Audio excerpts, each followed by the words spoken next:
opportunity to create their future in the way they want it. That was the whole theme of this. Regarding the AI strategy that India has, well-known 5 layers now, so I wouldn't go into that. Key thing is to get the right solutions, which is where the ROI will come. So our focus is on that. And today models have already become commoditized. There are like so good models which are just maybe 4 or 5 months or maybe 6 months behind the topmost frontier models. They are now available in open source, which can be used to provide the solutions and provide the applications. So the focus has to be to get that infra in place, which is where the summit gave us the total investment of about $250 billion. Right. And about $17 billion for the deep tech startup ecosystem from the VC community. So that way it was very fruitful. Mm-hmm. Right. So, as you said, 250 billion is not a small number. We saw big commitments from Indian domestic conglomerates and also from the likes of Microsoft, Google, Amazon, which came in during the AI summit. So India is certainly part of the AI conversation. But there is, of course, the other, or what some say is the flip side to AI, and one has to refer to that, which is the fear of job losses. For example, the IT stocks have been going down in the last several weeks. There is a scare, maybe exaggerated, but it's certainly there. And a lot of the Indian consumption story also depends on IT. Let's say in places like Bangalore or Bengaluru or Pune, to some extent Gurgaon, real estate or consumer market. So what are your thoughts? What's the government's reaction to that? The biggest strength of our IT sector, and especially the big IT companies that we have, their strength is to be able to go to an enterprise, understand how that enterprise works, and basis that provide the technology solution which will work in that enterprise.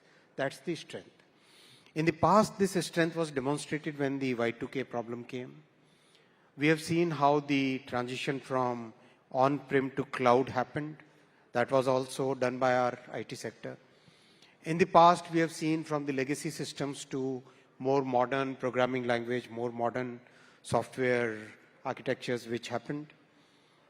And this is now the transition where we are shifting from the coding to automatic coding, but using an architecture which is designed by the IT companies, by the teams out there. The trust factor in deploying AI is very, very important.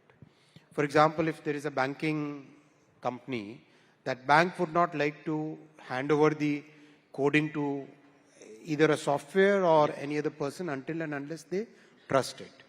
An insurance company, a retail company, any company that you talk of, any enterprise that you talk of, they would like to have people who are trusted, who understand, who can be trusted with their data, with their internal architecture, with their business model.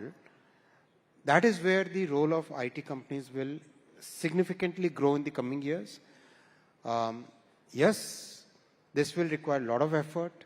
From the Government of India side, we are putting huge focus on providing the talent pipeline. From the state governments, especially the state governments like Government of Karnataka, Government of Telangana, Government of Tamil Nadu, Government of Maharashtra, they will have to put in a lot of effort to make sure that their colleges in their states, they get reoriented towards AI-based IT solutions. So the responsibility will have to be taken by the IT industry as a primary, and the state governments and central government. We will be there fully to support this transition. I am personally discussing with practically every IT industry leader, and whatever support they need, we will provide. The state governments will also have to take a large part because the colleges are located within their jurisdictions, so they will have to also take a large part of this work. Right. Just a follow-up to that, sir. If you look at the pace of AI advancement, it's almost like gradually and then suddenly, because in the last 1 month, There have been so many advancements. Every day we see one new industry or function getting disrupted whenever Anthropic makes some release, for instance. So while, the industry grapples with this and they upskill employees, is it going to be a very painful transition period? What's the backstop that, we have? Because this has been a huge source of employment for engineers. And as Bodhi said, it will have second-order effects on consumption, investment, basically the entire economy. So should we prepare for a painful transition period, say, for the next 1 to 2 years, before, it's determined what new types of jobs are getting created? We must be prepared. We must take it very seriously. This is once in a generation kind of transition which is happening. So we must be prepared for it, and we must take every action proactively. That's precisely the reason why we started the Future Skills program almost 3.5, 4 years ago. And that was done in partnership with the IT industry so that they can rapidly start the upskilling work. And of course, the numbers there are huge. Almost 8 lakh IT industry professionals have been upskilled. But that number has to be now scaled up at a much significantly higher level, and that talent pipeline has to start getting created from the colleges onwards. That's why the Ministry of Education at central government level and the Ministries of Education at state government levels with the industry, we will all have to work in a very concerted manner, and that's what we are attempting at this point of time. Right. Just one more question. Last week was also notable because I think we had 5 foundational model releases. Sarvam, of course, everybody would have heard. But apart from that, we had 4 more startups which released foundational models. And, there are going to be 5 to 7 more over the next 12 to 24 months. Are you happy with the kind of research and investments that's happening in the foundational layer in India? And will it continue to take push from the government? Because what helped these first 5 models was the GPU access that the government provided, the investment that you provided. So will that continue to be a big push? Because you've also announced, India AI 2.0. So what kind of outlay can we expect for that? We'll have to scale up our investment. We'll have to scale up our compute to a significantly higher level. When we started the AI mission, that time 10,000 GPUs was the target. We have achieved already 38,000 and another 34,000. Another 20,000 we are adding. But I think we'll have to go somewhere near 200,000 or even more than that. Then only we'll be able to do real, the kind of demand which is coming up. And that is why the recent budget announcement of tax break till 2047, that's very important, because that basically provides that huge momentum to bring the entire world's data to India. We process it. We provide those services using that data in a secure and a trusted manner, because one, India is trusted. As a country, the world trusts us. As an economy, the world looks at us as a trusted partner. So therefore, it's very important that we follow up on all these plans. We'll have to invest significantly higher numbers. Apart from the big announcements which were there in the AI summit, there are many other people who did not decide to announce, but they have the plans to which they will keep unfolding in the coming months, where they would also like to set up significantly large infra facilities throughout the country so that the talent pool can get the infra which can be then used to provide the services. Right. Ashwini, if I can ask you another question. See, I think the argument that AI could cause job losses, therefore there should be some restraint is not a particularly valid argument. Any new technology, especially on a revolutionary scale, does cause job losses. But there are also adverse impacts. We spoke about this in the context of software. Now, yesterday, you talked about another segment which is of great interest to our industry, which are content creators. Some of these large language models, these AI summaries that we get to read, essentially scrape information and stories and articles that have been created by a lot of content creators, including large media organizations. So what are your views on that? What you said was very welcome for our industry, but what is the solution? Is it revenue sharing, or what is the government looking at? Listen, the content creators and the media houses, you guys invest a lot in getting that entire network where you have the journalist, you have the reporters, then there is an editorial check, and basis all that, finally the content is published. So it's very important that the hard work and the significant amount of effort that you are putting in, that needs to be rewarded in a fair way. So that's why when I interact with counterparts across the world, practically every country is today thinking that there has to be a fairer way of sharing revenue, because the revenue today is basically going to the platform first, then it comes to the content creator. And we have content creators across the country who are creating such huge amount of good quality, high quality content, whether it is music, whether it is cooking, whether it is traditional culture, whether it is traditional folk songs, whether it is science, technology, very interesting ways of explaining things to the young generation. All that is happening today. So therefore, when this Gen Bharat, when they are the content creators, they must get the fair share of the revenue, and the media which has basically developed over more than a couple of centuries, that large base of trust in this institution, that needs to be properly recognized, that needs to be rewarded, and that needs to be further strengthened, in my opinion. Right. Just one follow-up to that, sir. You made an important statement at the DNPA conference where you said, social media platforms must share revenue, and, now we've spoken about AI labs. Is there a way that the government will formalize this, institutionalize this in terms of how the revenue share should work with publishers, with media houses, with content creators? And, is it pragmatic? Is there some way to work this out? This needs to be done in a very consultative manner. All the past work that we have done, whether it is Telecom Act or DPDP Act, all these we have done in very consultative manner. We'll do this also in a very consultative manner.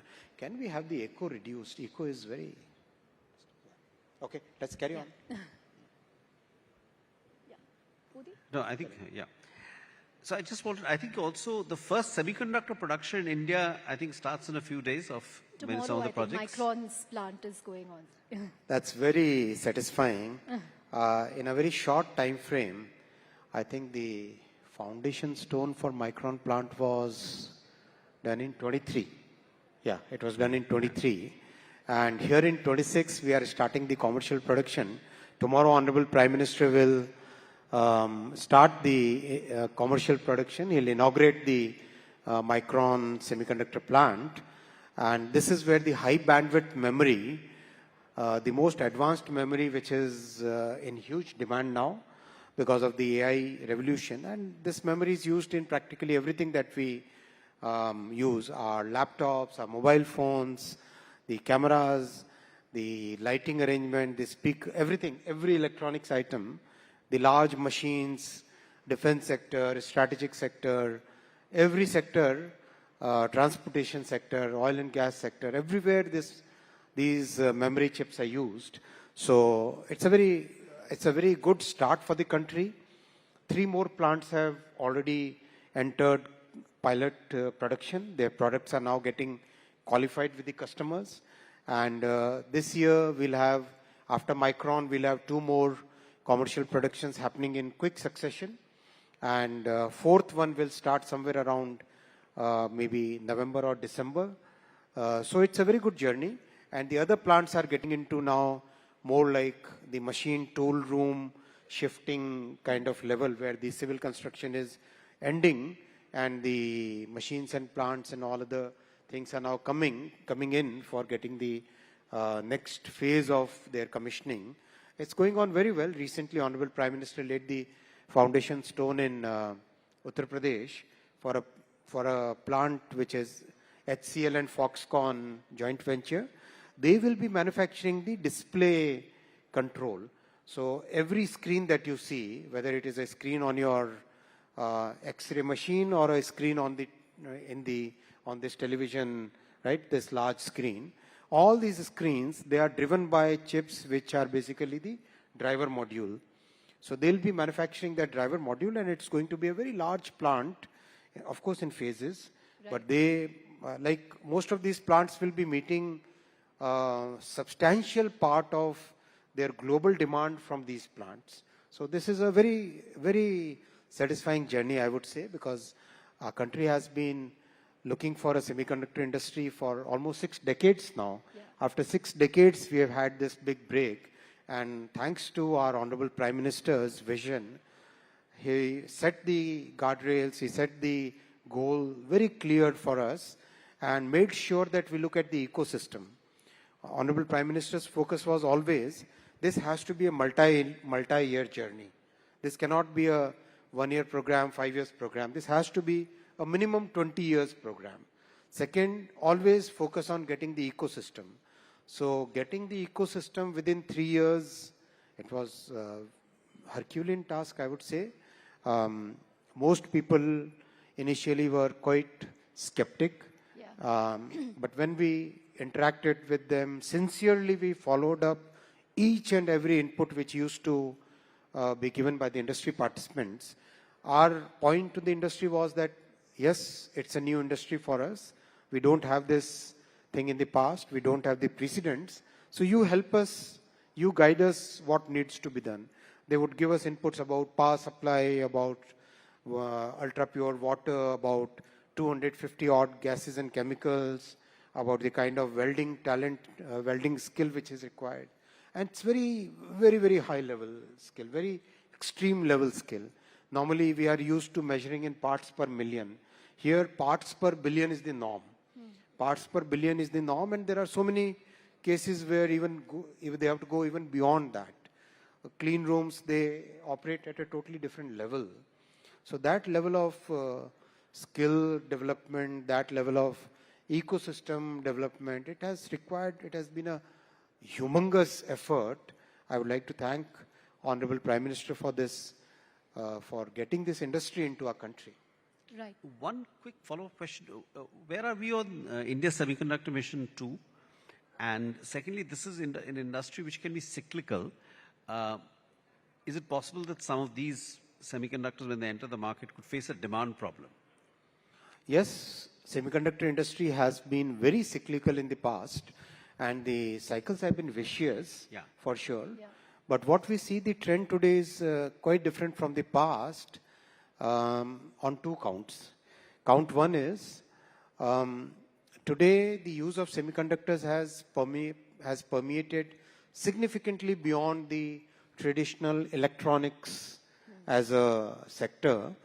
It has gone, like practically every consumer item that we see today, all the white goods, all automobiles, all transportation sector, energy sector, power sector, every sector that we see today has semiconductors, the chips in them. So it has become a foundational industry, whereas in the past it used to be more like supply chain for the electronics industry. Yeah. That's one big change.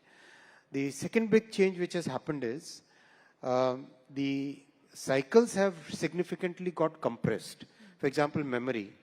The memory cycles used to be such vicious that practically every cycle, 60% of the industry would get consolidated into one company. That used to be the past norm. Those things have changed now. Now the cycles are there. They are more like a typical business cycle where ups and downs are there, but the slope is, the gradient is consistently up. That is that up cycle over which there are smaller cycles.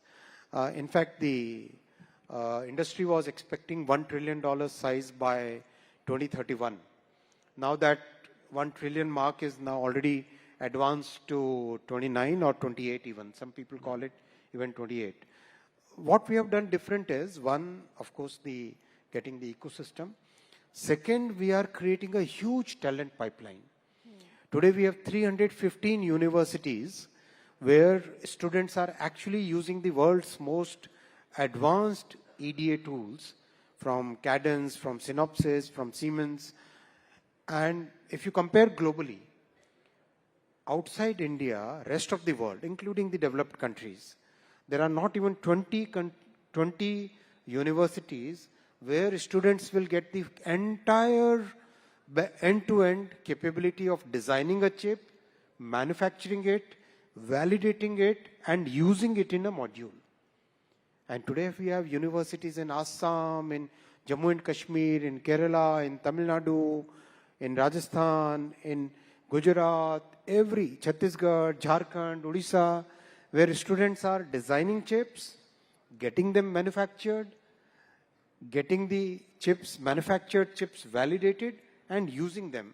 So the talent shortfall of about 1 million, which is there in the semiconductor industry globally, that entire talent pipeline will be met by India, in India, because today the world has developed that confidence. First, when I asked the CEO of AMD and CEO of Renesas and CEO of ARM about 3.5, 4 years ago to bring their most advanced chip design work to India, their initial skepticism was quite obvious, but they believed us, they trusted us, and today practically every large firm, whether it is Intel or AMD or ARM or Broadcom or NVIDIA, their entire design work is mostly done in India now.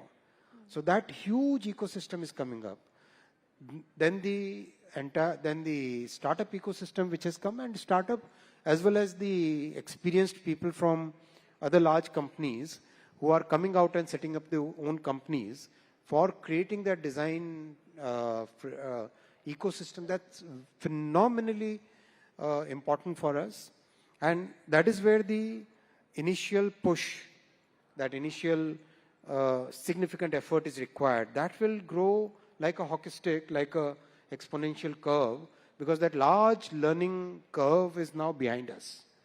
Now the time has come that inflection point in the S curve is now upward. So that thing is very clearly in front of us. Right. I also wanted to ask you about data centers where India has received significant investments in the last year. The budget also announced a huge tax holiday for people who are investing in data centers here. But you know, people also have concerns about what this will do in terms of electricity consumption, water consumption. Will it create the proportionate amount of jobs? How would you respond to that, sir? Very important point. Unlike many rich countries, we are having a grid which is practically rebuilt over the last decade. It's very different from the developed world where the grids are maybe 30 years, 40 years, 50 years vintage. Our grid is designed for that ups and downs which come with the renewable energy.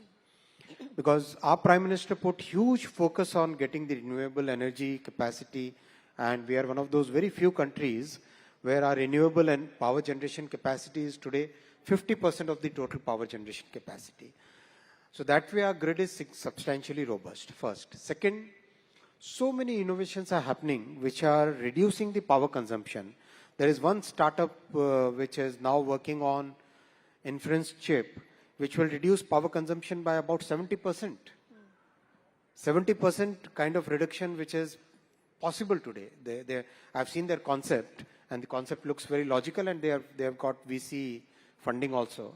So which means that it's going in the right direction. There are other people, one company met a few weeks ago where they are bringing a liquid cooling system which can practically reduce the requirement of water by 90%. So those innovations are continuously happening. What's important is getting the renewable energy sources, which in our country we have a very significant development of the last decade. Second, getting the grid to be more smart and robust, which is what our efforts in the last 10 years have paid off. So Ashwini ji also wears his railways hat, but before we move on to railways, I just wanted to ask that one, if he could, there was also an innovative protest, if one can put it that, held at the AI summit, which in some ways kind of was one of the I don't want to use the word highlight, but one of the unusual events of that summit. So, it's not surprising the way Congress has kind of gone to a level which basically is, today the entire country is kind of, nobody likes this kind of, when the entire world is assembled here, the entire world is coming to our country, they recognize the value that our country has, and that time doing that very mean thing was something I don't think, how many in the audience feel that they did the wrong thing? Practically, the entire audience feels that they did the wrong thing, right? So this kind of behavior from the Congress is something which the Gen Bharat will not accept, for sure. Our Gen Bharat, the young people, will not accept this kind of mean behavior. The Gen Bharat is looking at the world from optimism. The Gen Bharat is looking at the entire world with a lot of energy, with a lot of positivity, with a lot of enthusiasm. The Gen Bharat wants to create solutions for the world. The Gen Bharat is not into those negative, mean, small thinking kind of things which Congress has done. And Congress will basically be, the country has shown their place to them. So just to go on to railways, so you've talked about 52 reforms in 52 weeks. Tell us a little about that. Your capex, so I think, is also doubled, if my numbers are correct, over And the last capex utilization is very high. Yeah. Practically, over last many years now, capex has been increasing from just about 25,000 crore rupees a decade ago. Now it is about 2,72,000 crore, and next year it will be 2,90,000 crore. And capex utilization is very high. Even in the current year, we have, as on today, we have done about 94% of our capex utilization, and March has not even started, right?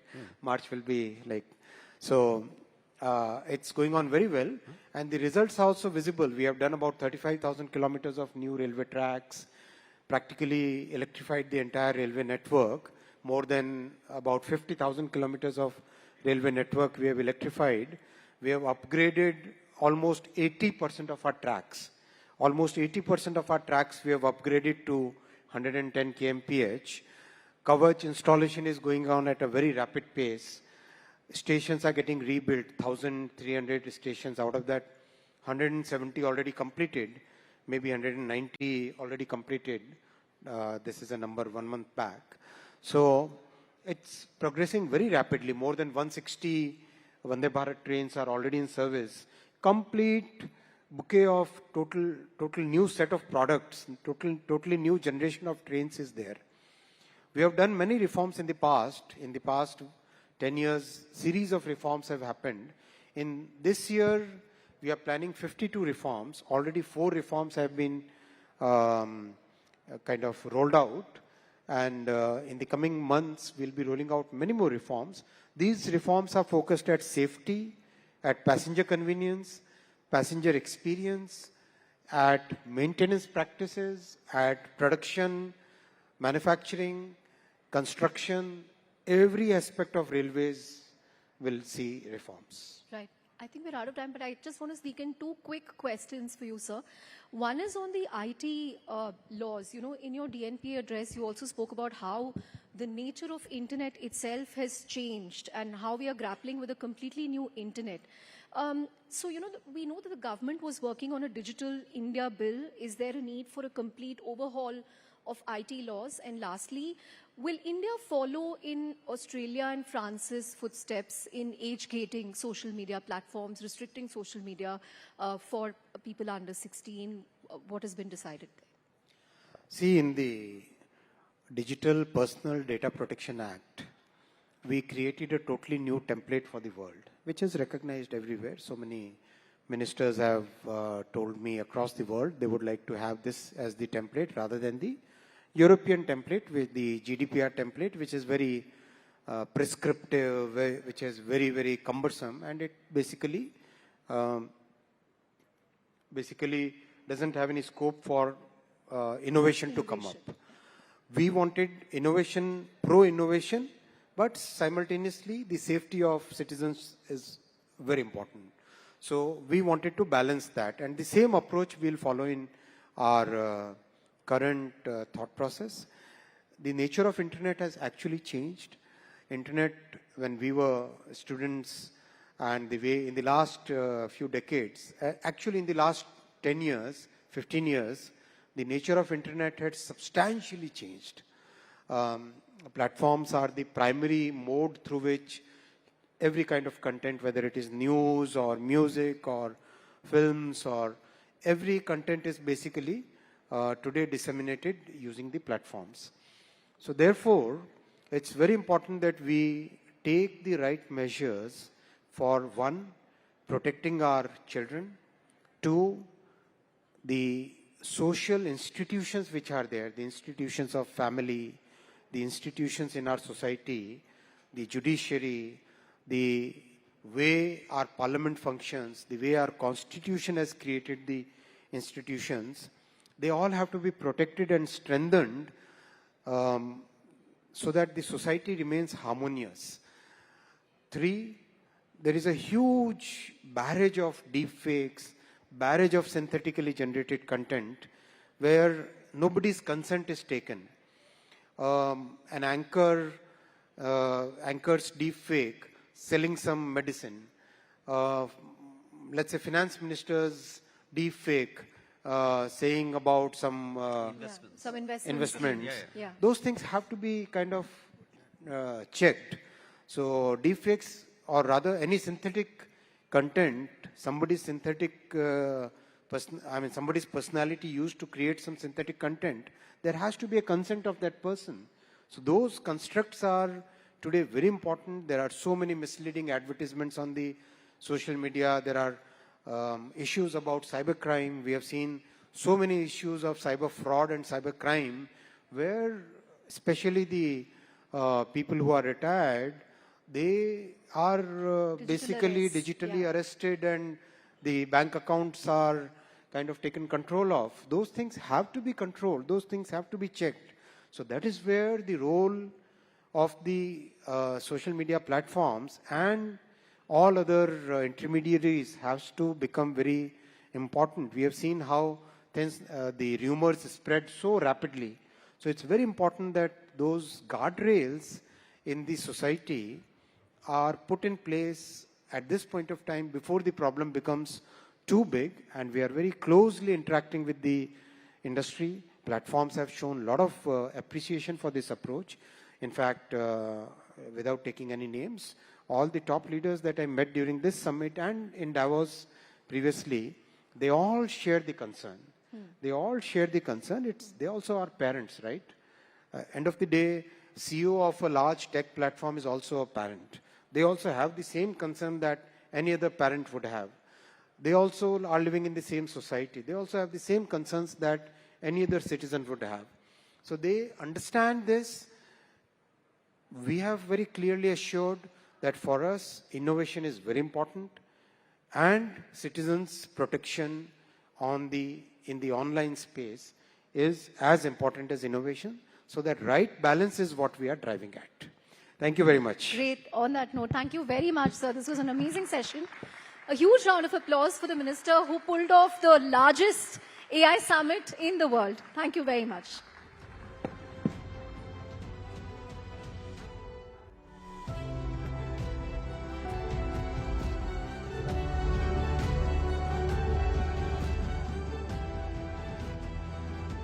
Thank you very much, Mr. Ashwini Vaishnaw, Bodhi and Chandra for joining us for a superb session. Ladies and gentlemen, as we break for lunch now, which is served on the